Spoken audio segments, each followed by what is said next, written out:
Olá, alunos, professora Beatriz. Hoje nós vamos trabalhar um pouquinho sobre o ciclo do nitrogênio.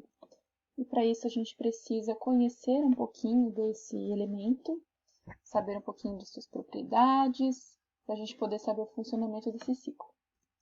Bom, então nós vamos abordar inicialmente o nitrogênio. O símbolo dele na tabela periódica é o N e ele está presente no segundo período na tabela periódica. O IPCC, que é o Painel Intergovernamental de Mudança Climática, fez um alerta agora nesse mês passado, no mês de setembro, em relação às queimadas. Se nada for feito, o colapso climático é iminente.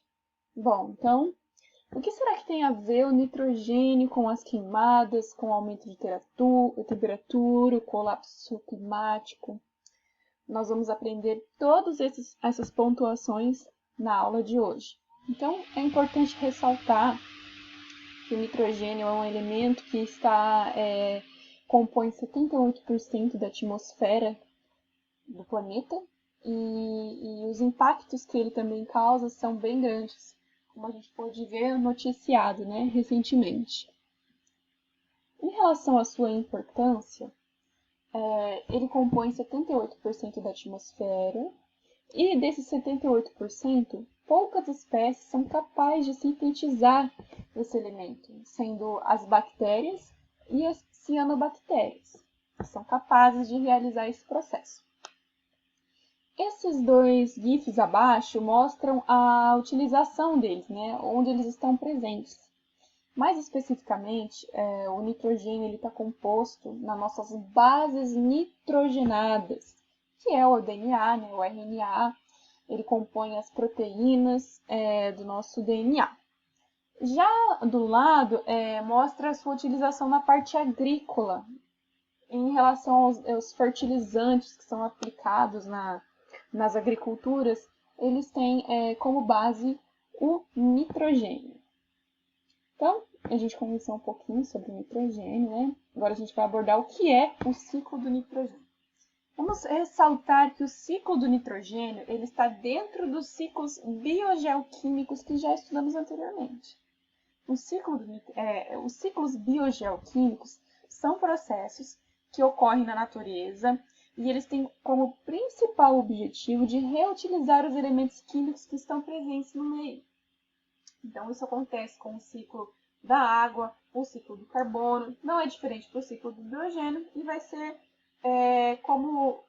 mais ou menos dessa forma como vai ser abordado no ciclo do fósforo. Então, os ciclos biogeoquímicos, eles têm essa função de reutilizar os elementos que estão presentes na Terra de uma outra maneira. Por isso, a determinação ciclo, que é uma coisa que é contínua.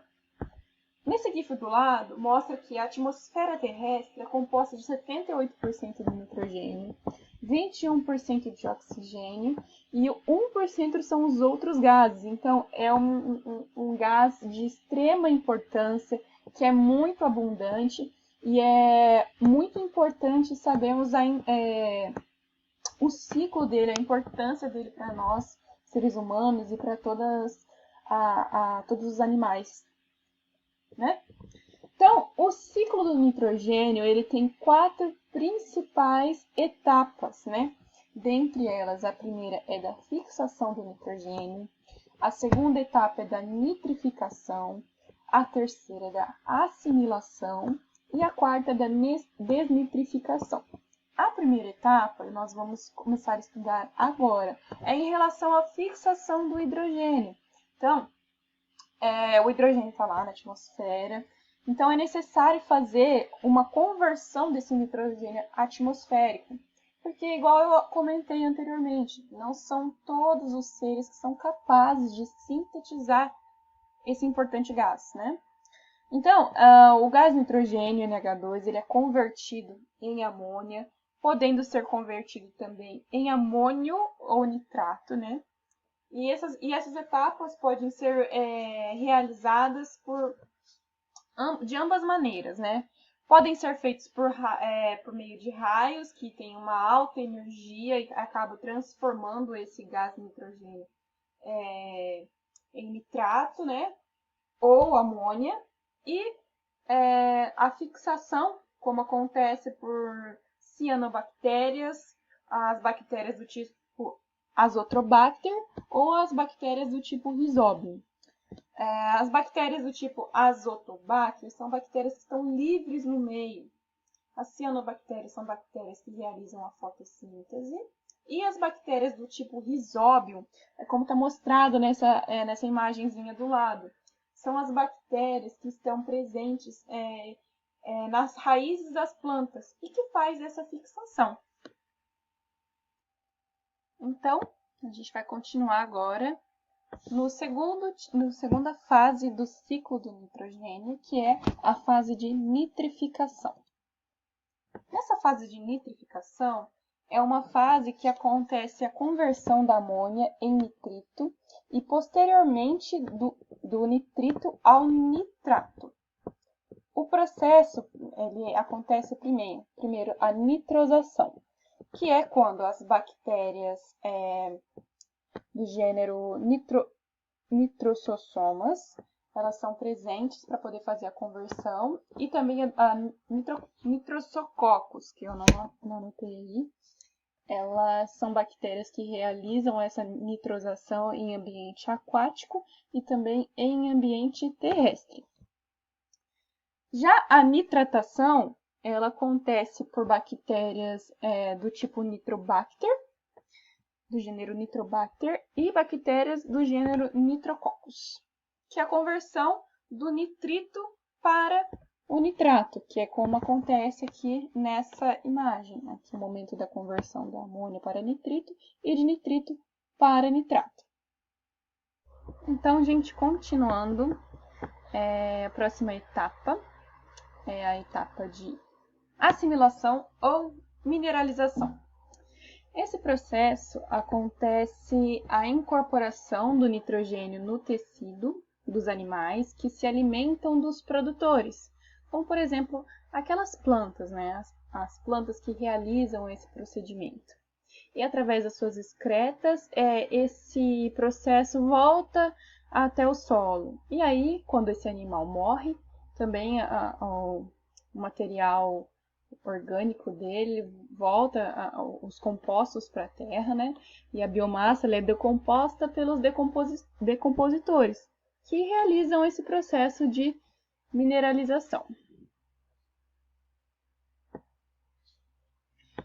Próxima etapa do ciclo é a desnitrificação, na qual é realizada a condução dos nitratos por lixiviação, e esses compostos são direcionados para os rios, lagos e oceanos.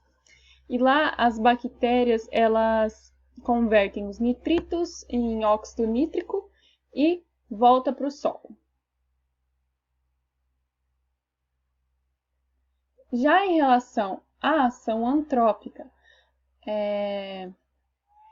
há um aumento na quantidade de nitrogênio, e eles são provenientes da queima de combustíveis fósseis, que adicionam o óxido nítrico na nossa atmosfera, né? Isso também é realizada pela produção de fertilizantes nitrogenados. Então, esse daqui é um gráfico que mostra a mudança de temperatura na superfície global entre os anos de 1850 e 1900. O primeiro mostra essa linhazinha aqui, a variação de temperatura que foi realizada através de rochas, através de solos, né? E esse outro gráfico mostra a medição da temperatura através de termômetros. Então, entre um e outro, a gente pode observar que houve um aumento expressivo em relação a de 1850 até 2020, com a temperatura sinalizada com termômetros. E isso vem aumentando cada vez mais, principalmente por conta das queimadas que são cada vez frequentes. A gente pode ressaltar a queimada que teve no Pantanal no ano de 2020.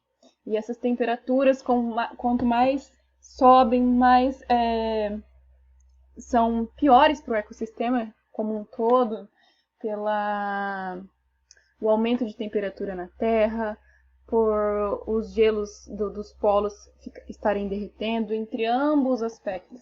Então é muito importante a gente cuidar disso. E para isso eu separei aqui uma atividade caça-palavras que vai estar disponível para vocês realizarem logo em sequência dessa aula. Então eu vou estar disponível para questionamentos. Muito obrigada e bons estudos. Um beijo da Prof.